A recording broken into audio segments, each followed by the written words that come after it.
Good morning business breakfast షోకి స్వాగతం. Global cues mixed గా ఉన్నాయి ఈ morning. Last night US markets flat గా క్లోజ్ అయ్యాయి.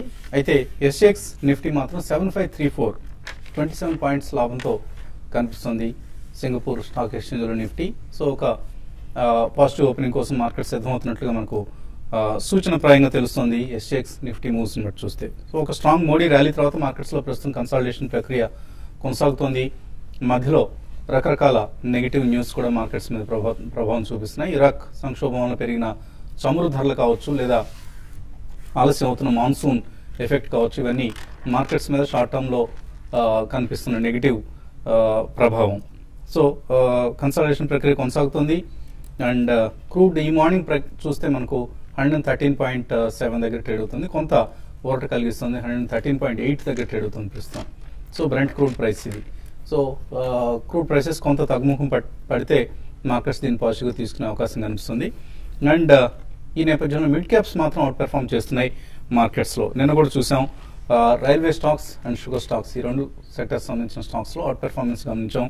Railway stocks because railway fares pension ఏదైతే ఉందో, ప్యాసింజర్ ఫేర్స్ అలాగే ఫ్రైట్ ఫేర్స్, దీనివలన రైల్వేస్కి వచ్చే సుమారుగా 9,000 కోట్ల రూపాయల్లో కొంత మేరకు ఈ కంపెనీస్కు ఆర్డర్స్, క్యాపిటల్ ఎక్స్పెండిచర్ కోసం ఆర్డర్స్ లభించే అవకాశం ఉందన్న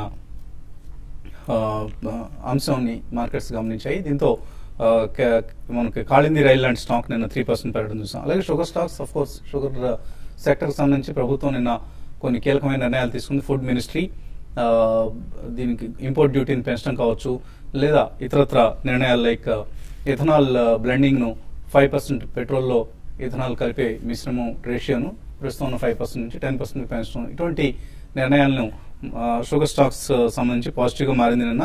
సో శ్రీ రేణుకా లాంటి షుగర్స్ 10% పైగా లాభపడటం చూసాం. అండ్ ఎఫ్ఐ కొనుగోళ్లు కాస్త తగ్గాయి. ఇన్ఫాక్ట్ నెట్ సెల్లర్స్ గా ఉన్నారు లాస్ట్ 2 సెషన్స్ నుంచి ఎఫ్ఐఎస్. సో జూలై 10న వెలువడనున్న బడ్జెట్ నిర్ణయాల కోసం మార్కెట్స్ అండ్ ఎఫ్ఐఎస్ ఆసక్తిగా గమనిస్తున్నారు. ఎకనామిక్ రికవరీ కోసం, మ్యాక్రో ఇంబ్యాలెన్సెస్ ను సరిదిద్దడం కోసం బడ్జెట్ లో ఎటువంటి నిర్ణయాలు తీసుకుంటుంది మోడీ ప్రభుత్వం, అరుణ్ జైట్లీ ఎటువంటి బడ్జెట్ ని ప్రవేశపెడతారన్న అంశాన్ని ఇప్పుడు మార్కెట్స్ నిశ్చితంగా గమనిస్తున్నాయి. సో అప్పటి వరకు కూడా కొంత మేబీ ఎక్స్పైరీ ఉంది కాబట్టి థర్స్డే రోజు ఈ 2-3 రోజులు కొంత వాలటైలిటీ, అలాగే కరెక్షన్ అడ్జస్ట్మెంట్స్ ఏవైతే అవసరం అవుతాయో ఎఫ్ఎన్ఓ ముందుండే అడ్జస్ట్మెంట్స్ అవి చోటు చేసుకునే అవకాశం ఉంది. ఫర్ ఇన్స్టెన్స్ యూనిటెక్ లాంటి స్టాక్ మనం చూస్తున్నాం. యూనిటెక్ లాంటి స్క్రిప్ట్ లో నిన్న కొంత అనూహ్యంగా వాల్యూమ్స్ పెరగడం, అలాగే ట్రేడింగ్ యాక్టివిటీ చూస్తున్నాం. అలాగే సిఎట్ లాంటి అపోలో టైర్స్, ఇటువంటి స్టాక్స్ అన్నింటిలో ట్రేడింగ్ యాక్టివిటీ చూస్తున్నాం. అండ్ ఐటీసీలో ఆఫ్ కోర్స్ నిన్న నెగిటివ్ న్యూస్ కారణంగా సెల్లింగ్ చూసాం. సో ఇలా స్టాక్స్ స్పెసిఫిక్ గా యాక్షన్ కనిపిస్తుంది. ఎఫ్ఎన్ఓ ముందు ఉండే వాలటైలిటీ కూడా మనం ఈ 2-3 రోజులు చూసే అవకాశం. తర్వాత కన్సల్టేషన్ ప్రక్రియ ఉంటుందా, లేకపోతే ప్రీ బడ్జెట్ ర్యాలీ లాంటిది ఏదైనా స్టార్ట్ అవుతుందా, ఇది ప్రస్తుతానికి మనకు ఆసక్తి కలిగిస్తున్న అంశం. ఈ నేపథ్యంలో అనలిస్ట్ ఏమన్నారో అడిగి తెలుసుకుందాం. సో పాజిటివ్ ఓపెనింగ్ కోసం మార్కెట్ సిద్ధమవుతోంది. అండ్ 7500 లెవెల్ ఇవాళ మళ్ళీ టెస్ట్ చేసే అవకాశం కూడా కనిపిస్తుంది నిఫ్టీ. సో రోల్ ఓవర్స్ పరిస్థితి చూసినా, ఇతర అంశాల ప్రకారం చూసినా ఎటువంటి టెక్నికల్ మూవ్స్ మనం ఎక్స్పెక్ట్ చేయొచ్చు? నా ఉద్దేశం మార్కెట్ ఈ లెవెల్ నుంచి కొంచెం రీబౌండ్ అయ్యి, కొంచెం బౌన్స్ బ్యాక్ అయ్యి ఒక షార్ట్ టర్మ్ అప్ ట్రెండ్ వచ్చే అవకాశం ఉంది. అంటే లాస్ట్ 1 or 2 months గా చూస్తున్న ఒక ప్రొలాంగ్డ్ బులిష్ ట్రెండ్ రాకపోయినా అట్లీస్ట్ ఒక 5 to 10% రిలీఫ్ ర్యాలీ అనేది వచ్చే అవకాశం ఉంది. ఎందుకంటే ఒకసారి సెక్టర్ వైజ్ గమనిస్తే కనుక IT pharma last couple of weeks గా మార్కెట్ రియాక్షన్ లో కొంచెం పెరిగి ఈ లెవెల్లో కొంచెం కరెక్షన్ తీసుకొని తగ్గే అవకాశం ఉంది. కాబట్టి so short term investors, short term traders IT ఫార్మాకి కొంచెం ప్రాఫిట్ బుక్ చేసుకోవచ్చు, లేదంటే కనుక కొంచెం ఎగ్జిట్ అయ్యి న్యూట్రల్ లో ఉండి లోయర్ లెవెల్లో ఎంటర్ అవ్వచ్చు. అలాగే మనం ముఖ్యంగా చూడాల్సింది banking sector. Last couple of weeks గా చూస్తే కనుక హెచ్డిఎఫ్సి బ్యాంక్ కానీ, లేదంటే కానీ హెచ్డిఎఫ్సి కానీ, లేదంటే కనుక ICICI, Axis, Yes bank, Canara bank, ఇవన్నీ కూడా ఒక 5 to 10% కరెక్షన్ తీసుకొని కరెక్ట్ గా మార్కెట్ 7500 దగ్గర సపోర్ట్ లో ఈ స్టాక్స్ అన్ని కూడా సపోర్ట్ తీసుకొని నిన్న ఒక మైనర్ అప్వర్డ్ రివర్సల్ బాగా చూసాం. అంటే ఒక టెక్నికల్ గా పాజిటివ్ గా ఉంది. సో మార్కెట్ కనుక రికవర్ అయితే బ్యాంకింగ్ స్టాక్స్, రియల్ ఎస్టేట్ కూడా కొంచెం మార్కెట్ ని లీడ్ చేసే అవకాశం కనిపిస్తుంది. ఇక డిఫెన్సివ్ గా ఎఫ్ఎంసీజీ చూస్తే కనుక ITC, Hindustan Lever last 1 month గా బాగా కన్సాలిడేషన్ అయ్యి ఒక అప్వర్డ్ బ్రేక్అవుట్ కోసం ఎదురు చూస్తుంది. ఒకవేళ ఏమాత్రం ఇవాళ రేపు కనుక స్ట్రాంగ్ క్లోజింగ్ ఉంటే కనుక వాటిల్లో కూడా ఒక కన్సర్వేటివ్ ఇన్వెస్టర్స్, పెద్దగా రిస్క్ తీసుకోలేని ఇన్వెస్టర్స్ వీటిల్లో పొజిషన్ తీసుకొని కొంచెం స్ట్రిక్ట్ గా స్టాప్ లాస్ పెట్టచ్చు. సో మార్కెట్ ఇవాళ నేను చెప్పినట్టు 7500 ఈజీగా పరీక్షించే అవకాశం ఉంది. ఏమాత్రం కనుక క్లోజింగ్ సమయానికి స్ట్రాంగ్ గా క్లోజ్ అయిందంటే మటుకు ఈ మద్దతు తీసుకున్నట్టే చెప్పొచ్చు. అప్పుడు మార్కెట్ మళ్ళీ రీసెంట్ హై జస్ట్ ఒక 150-200 పాయింట్స్ అయిన హై అయిన 7,700 ఒకసారి పరీక్షించే అవకాశం కనిపిస్తుంది. సో కాబట్టి నిన్న కొంచెం 7,500 కింద క్లోజ్ అయినప్పటికీ లోయర్ లెవెల్ నుంచి బాగా రికవరీ లాస్ట్ 2-3 డేస్ గా చూస్తుంటే కనుక కొంచెం సపోర్ట్ తీసుకుంది. కాబట్టి మార్కెట్ కొంచెం ఒక పాజిటివ్ కన్సాలిడేషన్ చూసుకుంది కానీ నెగిటివ్ గా కనిపించట్లేదు. సో ఈ నేపథ్యంలో షార్ట్ ట్రేడర్స్ చాలా అప్రమత్తంగా ఉండాలి. షార్ట్ పొజిషన్స్ అటెంప్ట్ చేయకుండా ఉంటే మంచిది. లాంగ్ పొజిషన్స్ ని స్ట్రిక్ట్ గా 7,500 కింద క్లోజింగ్ బేసిస్ మీద స్టాప్ లాస్ పెట్టి హోల్డ్ చేయొచ్చు. ఒకవేళ బహుశా ఎల్లుండి మనకి F&O క్లోజింగ్ వస్తుంది కాబట్టి షార్ట్ కవరింగ్ వస్తే ఇవాళ సాయంత్రం మధ్యాహ్నం కల్లా రావాలి. ఒకవేళ వచ్చిందని కనుక ఈ 2-3 రోజులు ఈ వీక్ కూడా బడ్జెట్ వచ్చే వరకు కంటిన్యూ అయ్యే అవకాశం ఉంది. So on the whole market నా ఉద్దేశంలో కొంచెం రికవరీ వచ్చే అవకాశం కనిపిస్తుంది. లాంగ్ పొజిషన్స్ కి ప్రిపేర్ అయ్యి స్ట్రిక్ట్ గా 7,500 కింద స్టాప్ లాస్ పెట్టి హోల్డ్ చేయొచ్చు. సో మ్యూచువల్ ఫండ్స్ పరిస్థితి, మ్యూచువల్ ఫండ్స్ లో కూడా టాప్ 100 స్కీమ్స్ అన్ని కూడా బెటర్ గా పెర్ఫార్మ్ చేస్తున్నాయి. అవి ఏ ఫండ్ హౌస్ కి సంబంధించిన స్కీమ్ అయినా కూడా టాప్ 100 లాంటి వాటిలో 50-60% రిటర్న్స్ కూడా మనకు కనిపిస్తున్నాయి. I think it's going with the market, and I think market in last few months, or if you take 3 months, 6 months kuda, I think most of the funds are outperformed, and danlo inka mid caps and smaller cap companies have outperformed by huge margin. Almost me benchmarks chuskunna kuda almost 10%, 20% gap kanpadutundi. So mid cap, small cap ivanni kuda I think cheppinattuga I think they are doing performing well. So investors కొంచెం ఓపిక బట్టి I think next 1 to 2 years అట్లే continue చేస్తే బాగుంటుంది. Are investors, కొత్త investors కూడా ఎవరైనా exposure తీసుకుంటే తప్పకుండా they will make good returns.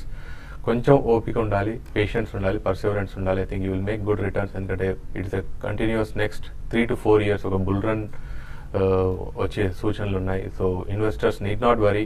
Take any good scheme, core schemes అయితే మనం డిస్కస్ చేసాము last 6 months to 1 year. Core schemes ఏదైతే చెప్పాము, లార్జ్ క్యాప్ కాకుండా కూడా మల్టీ క్యాప్ ఫండ్స్లో ఇన్వెస్ట్ చేస్తూ ఒక సాటిలైట్ పోర్ట్ఫోలియో అంటే యాక్సిలరీ పోర్ట్ఫోలియో ఈ mid caps and small caps చేస్తూ బాగుంటుంది. సో ఐఎమ్ రీటరేటింగ్, ఎందుకంటే కొన్ని గత వారాలుగా చెప్పినట్టుగా ఫ్రాంక్లిన్ ఇండియా ప్రైమా ఫండ్ ఏదైతే mid cap and small cap fund ఉందో అది తప్పకుండా యాడ్ చేసుకోండి. ఇంకా aggressive investors smaller companies fund అని ఉంటుంది. ఐసిఐసిఐ ప్రుడెన్షియల్లో డైనమిక్ ప్లాన్ ఇది multi cap fund with more focus on mid cap కూడా, అది కూడా యాడ్ చేసుకోవచ్చు. So HDFC top 200, HDFC equity you can add as a portfolio. So investors with good 1 to 2 years minimum time frame equities తప్పకుండా add చేయండి. You will not miss the opportunity. Otherwise conservative investors ఒకవేళ నాకు equity వద్దు, నేను equity అసలే వద్దు అనుకుంటే కూడా probably you have debt funds which will give you at least 10 to 11% in next 1 year. ఒకవేళ 0.5% ఇంట్రెస్ట్ రేట్ ఒకవేళ వస్తే కూడా you will make at least double-digit returns, minimum tax-free returns. So you will make anyway you will get good positive returns in mutual funds. So తప్పకుండా invest చేస్తూ ఉండండి. Don't try to time the markets. ఎప్పుడు ఇది correct టైమా తప్పు టైమా అని కాకుండా take immediate action and then invest. Callers line ఉన్నారు. ఫస్ట్ కాలర్ మూర్తి విజయవాడ నుంచి. హలో, నమస్కారం అండి వసంత్ గారు. నమస్తే. నేను ఆర్తి ఇండస్ట్రీస్ 195లోను, ఆర్తి డ్రగ్స్ 535లోను కొన్నానండి, అన్నానండి. మళ్ళీ ఈ స్టాక్ లో ఏ లెవెల్ ఎంటర్ అవుతుందో చెప్పాలండి. Aarti and Aarti industries and Aarti drugs A rate లో ఎంటర్ కావచ్చు? ఆర్తి ఇండస్ట్రీస్ చూస్తే కనుక ఈ ర్యాలీలో కరెక్ట్గా 80 రూపాయల నుంచి 200 రూపాయల వరకు భారీ ర్యాలీ మనం చూసాము. టెక్నికల్ గా ఓవర్ బాట్ లో ఉంది. పైగా కరెక్ట్ గా 200, 210 దగ్గర చూస్తే కనుక మేజర్ హిస్టారిక్ హై దగ్గర ఒక స్ట్రాంగ్ రెసిస్టెన్స్ కూడా లాంగ్ టర్మ్ రెసిస్టెన్స్ ఏర్పడింది. ఈ లెవెల్ దాటాలంటే కనుక ఆర్తి ఇండస్ట్రీస్ 200 to 205 దాటడం కొంచెం సమయం పడుతుంది. నా ఉద్దేశం ఒక 10 to 15% 180 వస్తే కనుక డెఫినెట్ గా మీరు ఆర్తి ఇండస్ట్రీస్ బై చేయొచ్చు. అలాగే ఆర్తి డ్రగ్స్ కూడా చూస్తే టెక్నికల్ గా కొంచెం బాగా బులిష్ గా ఉన్న స్టాక్ అనమాట. ఇన్ఫాక్ట్ ఈ ర్యాలీలో 200 రూపీస్ నుంచి 500 రూపీస్ కూడా దాటడం జరిగింది. ముఖ్యంగా లాస్ట్ 1 month గా చూస్తే కనుక వెర్టికల్ కూడా పెరిగింది. సో కరెక్షన్ 2 స్టాక్స్ లోనూ డ్యూ ఉంది. ఆర్తి డ్రగ్స్ నా ఉద్దేశం ఏమాత్రం ఒక 500 రూపీస్కి వస్తే కనుక బై చేయొచ్చు. సో ప్రస్తుతానికి అయితే వెయిట్ చేయండి, న్యూట్రల్ గా ఉండి కరెక్షన్ కోసం ఎదురు చూడటం మంచిది. తర్వాత కాలర్ లైన్ ఉన్నారు హైదరాబాద్ నుంచి రాజు. హలో సార్, నమస్కారం సార్. నమస్తే అండి సార్. ప్రస్తుతం మార్కెట్ లో టైర్ స్టాక్స్ బాగా పర్ఫార్మ్ చేస్తున్నాయి కదా. అపోలో, C8, JKT ఏది బెటర్ అవుతుంది సార్? సో మూడిట్లో ఏది బెటర్ స్టాక్ టెక్నికల్ గా చూసినప్పుడు ఏది బెటర్ ప్రాస్పెక్ట్స్ కనిపిస్తున్నాయి? సిఏ టైర్ చూస్తే కనుక ఈ మధ్య కరెక్ట్ గా 300 రూపీస్ నుంచి మేజర్ అప్ ట్రెండ్ 600 రూపీస్ కూడా రావడం జరిగింది. ఇన్ఫాక్ట్ ఈ వారం ఒక మేజర్ లాంగ్ టర్మ్ బ్రేక్అవుట్ కూడా రావడం జరిగింది. నా ఉద్దేశం సిఏ టైర్స్ అయితే బులిష్ గానే ఉంది, కాకపోతే స్ట్రాంగ్ రన్అప్ వచ్చింది కాబట్టి ఒక కరెక్షన్ డ్యూ ఉంది. దీని బదులు అపోలో టైర్స్ ఒకసారి చూడండి, మీరు కరెక్ట్ గా 200 నుంచి 180 వరకు కరెక్షన్ పూర్తి చేసుకొని లాస్ట్ 2-3 డేస్ గా కొంచెం టెక్నికల్ గా పాజిటివ్ ధోరణి చూస్తుంది. నా ఉద్దేశం అపోలో టైర్స్ కొంచెం బెటర్ గా అనిపిస్తుంది. అలాగే జేటెక్ టైర్స్ కూడా చాలా బులిష్ గా ఉంది, కాకపోతే కరెక్షన్ రాలేదు. 170 రూపీస్ నుంచి 220 రూపీస్ వరకు పెరిగి హై లెవెల్లో కొంచెం రెసిస్టెన్స్, కొంచెం టైర్నెస్ చూస్తుంది. సో ఈ 3 స్టాక్స్ లో నా ఉద్దేశం అపోలో టైర్స్ బెస్ట్ బెట్ అనిపిస్తుంది. కరెక్షన్ పూర్తి చేసుకుని అప్ ట్రెండ్ సిద్ధంగా ఉంది. కొద్దిగా అండర్ పెర్ఫార్మ్ చేస్తున్న స్టాక్ కూడా అండి Apollo tyres, maybe because of various other reasons other than the operational performance. So కొద్దిగా మరికొంత డిక్లైన్స్ వచ్చినప్పుడు ఈ స్టాక్స్ లో ఎంటర్ గా ఉండి కొంచెం ఓవర్ స్ట్రెచ్డ్ అనిపిస్తున్నాయి టైర్ కంపెనీస్ వాల్యుయేషన్స్ ఇక్కడ. సో కొద్దిగా కరెక్షన్స్ వచ్చినప్పుడు మాత్రం ఎంటర్ అవ్వండి, నాట్ ఎట్ దీస్ ప్రైసెస్. మరిన్ని కాల్స్ తీసుకోబోయే ముందు కాసేపు ప్రకటనలు.